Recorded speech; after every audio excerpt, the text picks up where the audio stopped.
ఏం చెప్తుందంటే 4 దూతలు 4 బోరలు ఇవ్వబడ్డాయి, ఇంకా 3 బోరలు ఉన్నాయి. ఈ యొక్క ముగ్గురు దూతలు కూడా 5వ దూత, 6వ దూత, 7వ దూత, ఈ బోరలు, ఈ ముగ్గురు దూతలు ఊదబోయే బోరల శబ్దాన్ని బట్టి భూనివాసులకు అయ్యో అయ్యో అయ్యో అని పలికింది. హల్లెలూయా. అంటే ఏమని పలుకుతుందంటే శ్రమ శ్రమ శ్రమ. ఎవరు ఈ శ్రమల 3 శ్రమల కోసం పలికిందంటే ఆకాశంలో ఎగురుచున్న పక్షిరాజు అన్నమాట. ఏమేన్ హల్లెలూయా. ఆకాశంలో ఎగురుచున్న పక్షిరాజు ఎవరంటే ఆ యొక్క సింహాసనం దగ్గర 4 జీవుల్లో ఉన్న ఒక జీవి, సింహాసనం దగ్గర ఉన్న జీవి పక్షిరాజు జీవి. ఇప్పుడు పక్షిరాజు యొక్క అభిషేకము ఎప్పుడైతే భూమి మీద వస్తా ఉందో, ఎప్పుడైతే ఎగురుచున్న దూత ఆ పక్షిరాజు భూమి మీదకి వస్తా ఉన్నాడో, ఆ యొక్క దూత భూమి మీద జరగబోయే ఈ 3 శ్రమల కోసం బయటపడుతూ ఉన్నాడు. ఏమేన్ హల్లెలూయా.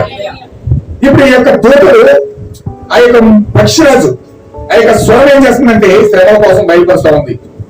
ప్రపంచమంతా వెరిఫికేషన్ చేస్తే ఏ సేవకుడు కూడా ఈ 3 అయ్యోల కోసం 3 శ్రమల కోసం చెప్పలేరు.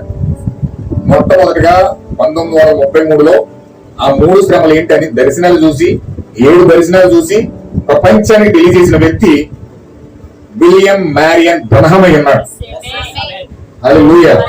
విలియం మ్యారియన్ బ్రహ్మ్ అనే ఈ చివరి కాలం యొక్క ప్రవక్త ఏలి యొక్క అభిషేకం కలిగి, పక్షిరాజు యొక్క అభిషేకం కలిగి ఆయన 7 దర్శనాలు చూసి ఆ 7వ దర్శనాల్లో 5వ దర్శనము, 6వ దర్శనము, 7వ దర్శనము 3 ప్రపంచ యుద్ధాలుగా 3 శ్రమలుగా ఆయన దర్శనాన్ని చూసి ప్రపంచాన్ని తెలియజేశాడు. హల్లెలూయా. ప్రపంచంలో ఏ సేవకుడు కూడా చెప్పలేదు, ఏ సేవకుడు కూడా 3 శ్రమల కోసం చెప్పలేదు. ఎందుకంటే పక్షిరాజు యొక్క అభిషేకం కలిగి ఉన్న వ్యక్తి మాత్రమే ఈ విషయం చెప్పగలుగుతాడు. పక్షిరాజు యొక్క అభిషేకము ఈ వ్యక్తి మీద ఉన్నదన్న సంగతి రుజువు చేయడానికి 7 దర్శనాలు చూసి దాన్ని సంక్షిప్తంగా 3 ప్రపంచ యుద్ధాల కోసం పూర్తిగా ప్రపంచాన్ని వివరించిన వ్యక్తి ఎవరంటే విలియం మ్యారియన్ బ్రహ్మ్. హల్లెలూయా.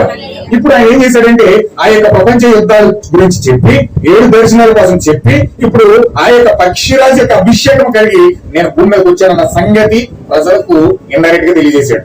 ఈ విషయాన్ని గుర్తించి ఎవరైనా ప్రజలు గుర్తించాలి. నేను పక్షిరాజుని, నేను ఎగురుచున్న పక్షిరాజుని, నేనే 7 దర్శనాలు చెప్పాను, నేనే దేవుడి దగ్గర కలిగి ఉన్నానని ఆయన ఏం డబ్బ కొట్టుకోలేదు. నేను ప్రవర్తనే, నేను ఏమి అని పక్షిరాజుని ఆయన ఏమి డబ్బ కొట్టుకోలేదు.